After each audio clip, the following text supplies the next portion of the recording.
नमस्कार, मी अश्विनी. आज तुम्हाला दाखवणार आहे की बॅकला डिझाईन आली असेल तर ते आपण कशा पद्धतीने शिवायची. जर कस्टमरला ती डिझाईन बॅकला लावायची नसेल तर त्याचा आपण वापर कशा पद्धतीने करायचा हे आपण बघणार आहोत. तर ह्या ब्लाऊजला बॅकला डिझाईन आली होती, तर आपण ती बॅकला न घेता आपण ही फ्रंट साईडला घेतली आहे. ही डिझाईन थोडी असल्यामुळे आपण या पद्धतीने आपण डिझाईन घेतली आहे. हा कटोरी ब्लाऊज आहे आणि बॅक सिंपल घेतला आहे, गोल गळा. हे आपण ब्लाऊजला बॅकला डिझाईन आली होती, पण कस्टमरला ती बॅकला डिझाईन नको होती, तर आपण ती डिझाईन फ्रंट साईडला वापरली आहे.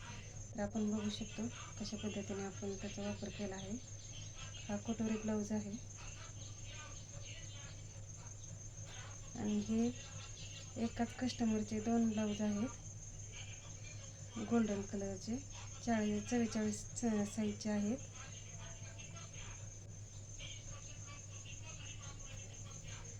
हा एक.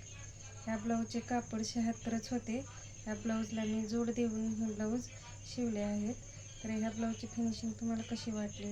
हा व्हिडिओ तुम्हाला आवडला असेल तर व्हिडिओला नक्कीच लाईक करा, शेअर करा आणि सबस्क्राईब करा. थँक्यू.